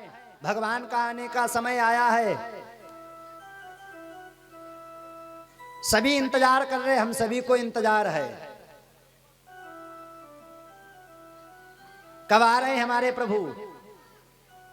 प्यारे देवकी मैया का मुखकमल चमक रहा है। जेल में बैठी हुई है देवकी मैया के सामने चतुर्भुज रूप में एक ज्योति निकली है। नारायण भगवान प्रकट हो जाते हैं। बोलिए नारायण भगवान की। देवकी मैया ने देखा है, अरे हमने तो इनसे कहा था लाला बन के आइयो, और ये तो बाप बन करके आ गए, बेटा बन करके नहीं आए। भगवान खड़े हुए हैं, देखो किसी को दृश्य दिखाई नहीं दे रहा है। तो देवकी मैया ने कहा तुम लाला बन करके आए हो? बोले हाँ। लाला बन करके नहीं, तुम तो बाप बन करके आए हो। कहीं बालक ऐसे जन्म लेता है, 4 भुजा धारण किए हो, शंख चक्र गदा पद्म लिए हो। बोले मैया मैं तुम्हें समझाने के लिए आया हूं कि आपको आगे क्या क्या करना है। तो देवकी मैया कहने लगी बताओ क्या करना है। बोले जब मैं छोटा हो जाऊं तो मुझे यहाँ से लेकर के क्या करना, गोकुल में पहुंचा देना नंद बाबा और यशोदा के यहाँ। गोकुल में 2 भक्त हैं यशोदा बाबा आनंद, लीला प्रेमी को वहां पहुंचा दो सानंद। वहां पहुंचा देना आराम से। बोले ठीक है, लेकिन तुम छोटे तो बनो, तुम तो कैसे बन करके आए हो? भगवान ने कहा बताओ क्या करना पड़ेगा हमें, क्या करें हम? भगवान से मैया कहती हैं माता पुनि बोली सोमति डोली और तजहु तात यह रूपा। इस रूप को त्याग दीजिए, छोटे से बन जाओ। भगवान बोले कितना छोटा बनना पड़ेगा? बोले जरा से बन जाओ जैसे बालक आता है। तो भगवान बोले बताओ। बोले 4 भुजाओं को हटाइए, 2 भुजा रखिए केवल। भगवान ने 4 भुजाएं हटा दी। तमद्भुतम बालकम अम्बुजक्षणम चतुर्भुजम शंख गदा युधम। मैया ने कहा ऐसा करो, अब जो है शंख चक्र गदा पद्म सब हटाइए। भगवान ने वो भी हटा दिए। और मैया कहने लगी क्या लाला कभी वस्त्र पहन करके जन्म लेता है? वस्त्रों को भी उतारिए। छोटे बन जाओ, छोटे बन गए, वस्त्रों को भी हटा दिया। तो धीरे से देवकी मैया कहने लगी, प्रभु जी थोड़ी देर के लिए वो रो लीजिए। भगवान कहने लगे, अगर मैं रो दिया यहाँ पर अभी मामा कंस आ जाएगा तलवार लेकर के मैया, और हमें भी मार डालेगा और तुम्हें भी नहीं छोड़ेगा, इसलिए मैं रोने के लिए नहीं आया हूं, मैं चुप रहूंगा और हमें गोकुल में पहुंचवा दीजिए, वहीं आराम से रहूंगा, आगे की लीला करता रहूंगा। तो वसुदेव जी कहने लगे, महाराज तुमको गोकुल में पहुंचा तो दें, लेकिन हमारे हाथों में हथकड़ियां, पैरों में बेड़ियां लगी हुई हैं। भगवान ने कहा, जब व्यक्ति माया का सहारा ले लेता है तो सारी हथकड़ियां बेड़ियां लग जाती हैं, और जब व्यक्ति भगवान का सहारा ले लेता है दुनिया की जितनी हथकड़ियां बेड़ियां हैं सब टूट जाती। बोलिए गोविंद भगवान की, सब टूट जाती हैं। और आपने भगवान का सहारा लिया है। भगवान बैठे एक सुंदर छटवे में रख करके वसुदेव जी से कहा, यमुना के पल्ली पार पहुंचा देना आराम से। वसुदेव जी ने कन्हैया को रखा है और रख करके धीरे धीरे चलने लगे। जहां कहा वसुदेव ने बंधन जाए छूट, अनायास ही हाथ से गई हथकड़ियां टूट। सारे पहरेदार सो गए, जेल अपने आप खुल गई है। वसुदेव जी लिए जा रहे हैं, देवकी मैया कह रही रुको रुको, लेकिन रुक नहीं रहे हैं, चलते चले जा रहे हैं। बोले लाला को यदि बचाना है तो लाला को जाकर के गोकुल में पहुंचा आता हूं। और उधर भगवान ने माया से कह दिया था, जाकर के नंद रानी के गर्भ से तू जन्म ले लियो, और आराम से जो है जब भगवान उधर मैं आऊंगा उस तरफ से आपको ले आएंगे हमारे पिताजी, और बाद में जब दुष्ट कंस तुम्हें मारना चाहे तो तुम सीधे बोल देना, अरे दुष्ट कंस तू मुझे क्या मारेगा, तुझे मारने वाला तो ब्रज 84 कोस ब्रजमंडल में अवतार ले चुका है, इतना कह देना। भादो मास पक्ष अंधियारा, भादो मास पक्ष अंधियारा, भादो मास पक्ष अंधियारा, भादो मास पक्ष अंधियारा, नक्षत्र रोहिणी दिन बुधवारा, नक्षत्र रोहिणी दिन बुधवारा, तिथि अष्टमी रैन अंधियारा, तिथि अष्टमी रैन अंधियारा, रिम झिम बरसत मेघ अपारा, रिम झिम बरसत मेघ अपारा, भादो मास पक्ष अंधियारा, भादो मास पक्ष अंधियारा, ओ भादो मास पक्ष अंधियारा। भादों का महीना, पक्ष अंधियारा, कृष्ण पक्ष है, नक्षत्र रोहिणी है, दिन बुधवार है। भगवान जो है इसी समय देवकी मैया के सामने प्रकट हुए थे। बोलिए नंद के लाला की, वृंदावन बिहारी लाल की। देखो वो लोग जयकारा लगाएं जो भगवान की तरफ हैं, और जो कंस की तरफ हैं वो लोग एक भी जयकारा ना लगाएं। भगवान के तरफ वाले ही जयकारा लगाएंगे। बोलिए वृंदावन बिहारी लाल की। अब पता लग रहा है वृंदावन के भक्त यहाँ बैठे हुए हैं। अब ये नहीं लग रहा है कि दानपुर आके बैठे, ऐसा लग रहा है वृंदावन में आप बैठे हो, वृंदावन के आज सब लग रहे हो।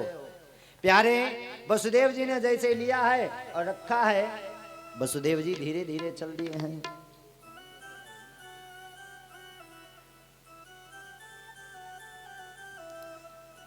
अब ये चल दिए हैं, जा रहे हैं, तो यमुना जी पड़ी हैं रास्ते में।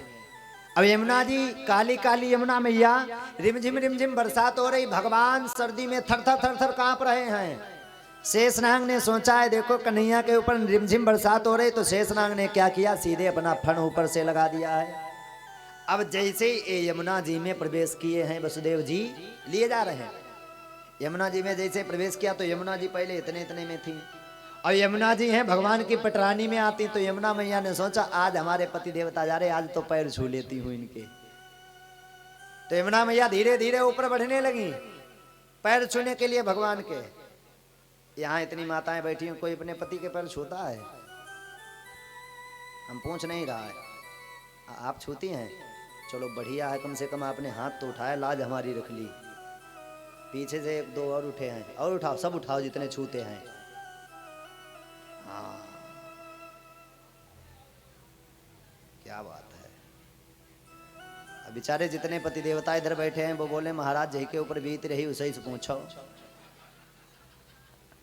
कितना छूती हैं कितना नहीं छूती। सत्यवान सावित्री की एक बार कथा चल रही थी, तो एक देवी जी कथा सुन के आई हैं, कथा सुन ली है, और उसके पति देवता भी कथा सुन करके आए। तो घर में जैसे ही वो पुरुष भाई पहुंचे, उन्होंने कहा देखो आज महाराज जी ने कितनी सुंदर कथा सुनाई है सत्यवान सावित्री की। सत्यवान की सावित्री जो क्या सत्यवान के पैर जो प्राण हैं यमराज से छुटा लिए थे, तुमने कुछ किया है। हे कलयुग की कामिनी तुम कछु ही नहीं कीन, और सत्यवान की सावित्री लाई यम से छुड़ाए, अतनिक तुम कुछ करके दिखाओ तो कलयुग की नारी रहे। वो नारी बोली मैं कलयुग की कामिनी और मैं हूं बुरी बलाए, मैं बुरी बला हूं। ये यम का यम के बाप से तुमको लाभे छुड़ाए, जरा तुम मर के देखाओ, जरा अपने प्राणों को छोड़ो, तो मैं छुड़ा ना लाऊं तो कह देना। तो प्यारे बंधुओं पति देवता के पैर छुआ करो सुबह सुबह जग करके। हाँ, यमुना मैया ने सोचा पति देवता जा रहे तो पैर छू लें, तो भगवान ऊपर देखे, भगवान ने नीचे की ओर देखा, यमुना मैया बावरी हो गई, पागल हो गई, देखो ऊपर बढ़ती जा रही है। भगवान ने कहा नीचे हो जाओ नीचे। यमुना मैया बोली जब तक आपके पैर नहीं छू लूंगी तब तक नीचे नहीं रहूंगी। भगवान ने कहा जब तक तुम मेरे पैर तक पहुंचोगी तब तक पिताजी डूब जाएंगे उधर। भाई ऊपर रखे हैं हम और पिताजी नीचे हैं, जब तक आप पहुंचोगी तब तक पिताजी डूब जाएंगे। तो यमुना मैया कहने लगी प्रभु जी जब तक हम पैर छू नहीं लेंगे तब तक आपको आगे नहीं जाने देंगे। भगवान ने कहा चलो, स्त्रियां हर काम में आगे होती हैं तो माननी तो पड़ेगी इनकी। भगवान ने धीरे से पैर निकाला नीचे की ओर, लटका दिया है, बढ़ा दिया पैर। यमुना मैया ने जैसे उछली हैं पैरों में जैसे जल लगा है, प्रणाम करके यमुना मैया तुरंत शांत हो गई। बोली यमुना मैया की। अब ये है वसुदेव जी जा रहे यमुना जी से, रिमझिम बरसात, कितना अच्छा दृश्य होगा। एक बार हृदय में भाव लाइए, भादों की रात काली झुकी रे अंधेरिया,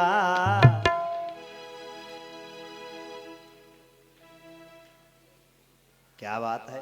जायो देव की लाल, जायो देव की लाल, देखो जेलन में, जेलन में, भादों की रात काली झुकी रे अंधेरिया, भादों की रात काली झुकी रे अंधेरिया। जायो देव की लाल, जायो देव की लाल, देखो जेलन में, जेलन में।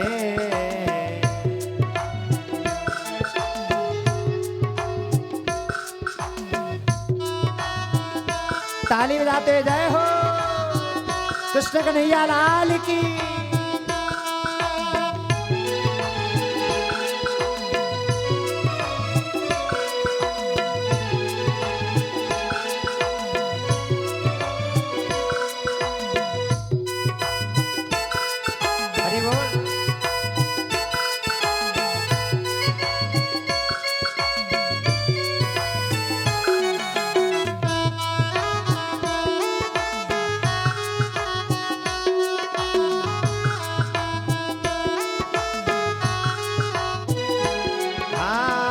अद्भुत शक्ति पैदा हो गई जेलन के दरमियान हो। अद्भुत शक्ति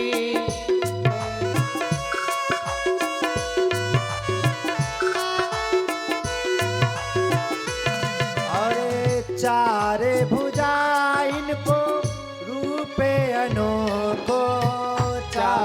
बुझा इनको रूप अनोखो। ज्योति चंद्र समान हो, भादों की रात काली झुकी रे अंधेरिया।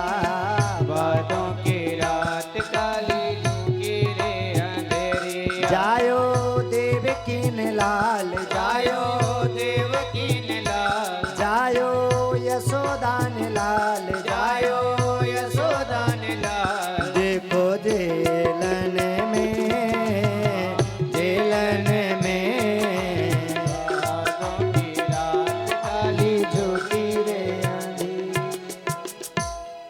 अब वसुदेव जी लेकर के गए, प्रसन्न कर दोगे, ब्राह्मण आशीर्वाद दे देंगे, चक्क तुम्हारे लाला हो जाएगा, जाओ आशीर्वाद है।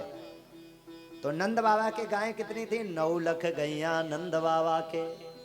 नंद बाबा ने कहा दिक्कत कौन सी है, 9 लाख गायें हैं और जो है अब कहो जितना रबड़ी है, मालपुआ है, जितना आपको बनवा करके खिलवाएं। क्योंकि एक मुख ब्राह्मणों का जो होता है वो भी भगवान का है, वेद में मंत्र आया है, ब्राह्मणों से मुखमा सिद्ध बाहु राजन्य। बोले जो ब्राह्मण का मुख है वो मेरा मुख है, और जो अग्नि का मुख है वो मेरा मुख है।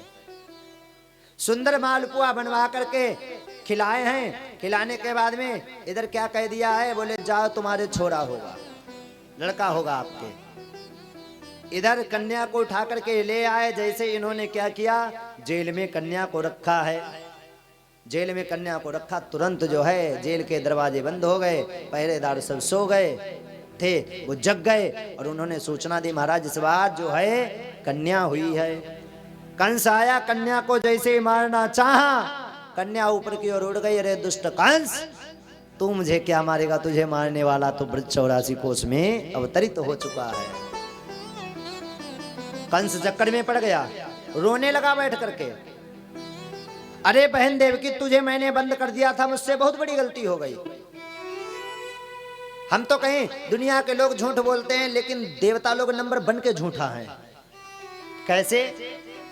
बोले जब 13 में विवाह करने के लिए जा रहा था तो आकाशवाणी हुई देवकी का 8वां गर्भकाल होगा। अब जो 13 विवाह हो गया, तेरे सब पुत्रों को मार दिया है, तो ऊपर से देवी जी कह करके गई तुझे मारने वाला अवतरित हो चुका है।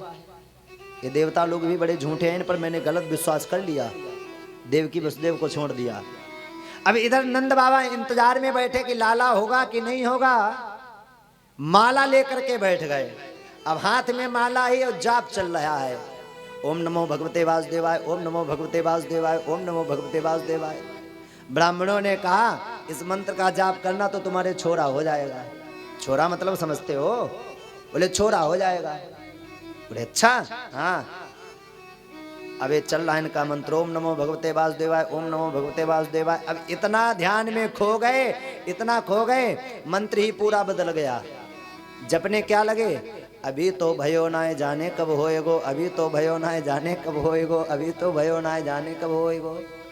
मतलब लाला अभी तो हुआ नहीं, जाने कब होगा। कभी कभी हम ध्यान में खो जाते, मंत्र राम जी का चल रहा हो, सीता जी का चलने लगता है, ज्यादा ध्यान में खो जाए, इधर उधर की बात सोचने लगे। तब तक देखा है नंद रानी की जो है नंद जी की जो बहन है जिसका नाम है सुनंदा, उसने देखा भाभी जी अभी सो रही हैं, भाभी जी जागी नहीं है। ले आइए, भाभी जी जागी नहीं है। तो देखा है पड़ोस में जाकर के भाभी सो रही हैं, छोटो सो नीलमणि जैसो लाला जो है उनके पास में खेल रहा है।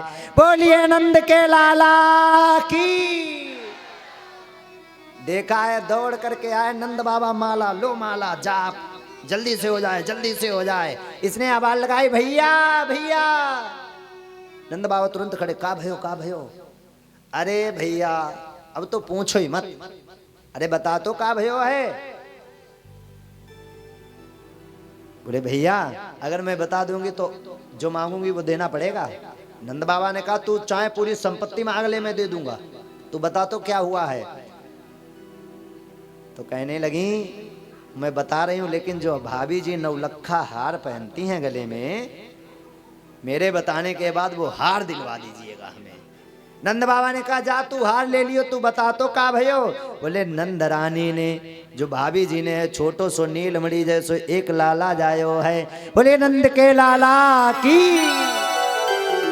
बड़ी खुशियां मनाई जा रही, आनंद लुटाया जा रहा है, सभी प्रसन्न हो रहे हैं। अभी झांकी के माध्यम से भी दृश्य का आनंद लेंगे, भगवान कैसे आ रहे हैं। और आज बधाई लुटाने में शर्म मत करियो, आज बड़ी खाने पीने की व्यवस्था की है। जे रसगुल्ले हमने पहले पैक करवा दिया आप लोगों के लिए। हमने कहा चाहे पंडित जी भूखे रह लें लेकिन मेरे श्रोता भूखे ना रहें। तो एक सखी कहने लगी, सुना इतनी खुशियां मनाई जा रही हैं, 2 मिनट हम भी मना लेते हैं। अरे ब्रज में है रही जय जयकार, नंद घर लाला जायो है। ब्रज में है रही जय जयकार, नंद घर लाला जायो है। हाँ लाला जायो है, यशोदा ने लाला जायो है। हाँ लाला जायो है, यशोदा ने लाला जायो है। अरे ब्रज में, अरे ब्रज में है रही जय जयकार, नंद घर लाला जायो है। ब्रज में हो रही जय जयकार, नंद ने लाला जायो। नंद के लाला की ताली बजाते बड़े भाव से हरि बोल।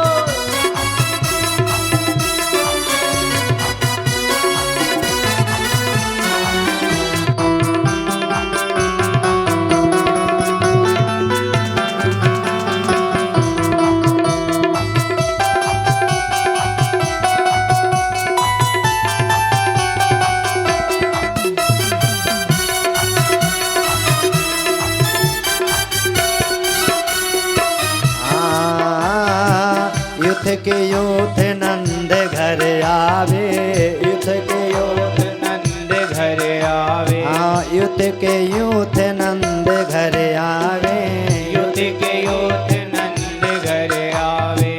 ग्वाल वाल सब मिल के गावे, ग्वाल बाल सब मिल के गावे। ब्रह्मानंद समान आज सुख सबने पायो है।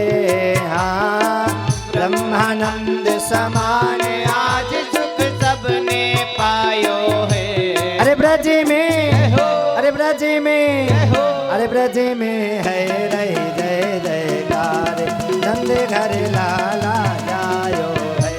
ब्रज में हुई रही जय जयकार, नंद घर लाला। भाव से ताली बजाते नंद के लाला की।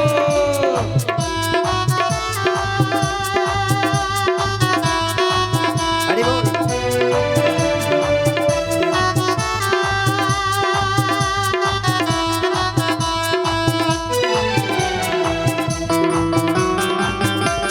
हरि बोल।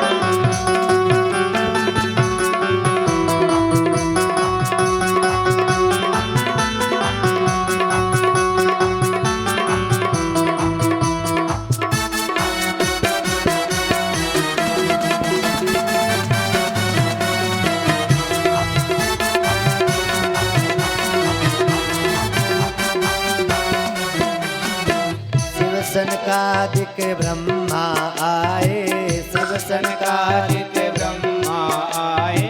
शिव सनकादिक ब्रह्मा आए, शिव सनकादिक कालिक ब्रह्मा आए। सिद्ध मुनि सब देव सिहाए, सिद्ध मुनि सबके जिताए।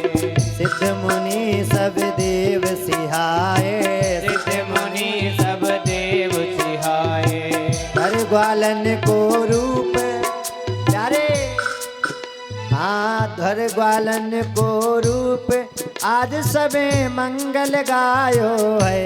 अरे ब्रज में, अरे ब्रज में, अरे ब्रज में है रही जय जयकार, नंद घर लाला जायो है। ब्रज में हुई रही जय जयकार, नंद घर लाला। नंद के लाला की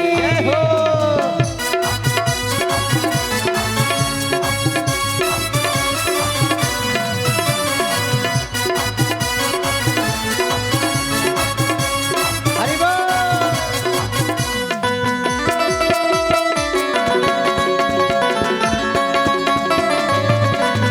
नंद के लाला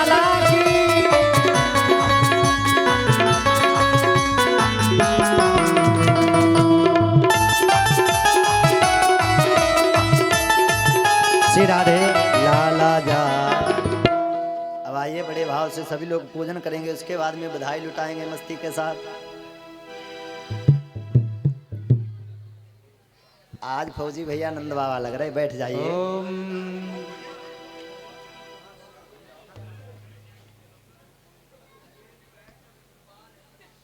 बोले नंद के लाला की जय हो। बैठ जाएंगे आप लोग, बैठिए, जहाँ के तहाँ बैठ जाओ तुरंत। हमारे मुख्य यजमान आ जाएंगे समर जी, और बैठ जाओ आप लोग भी।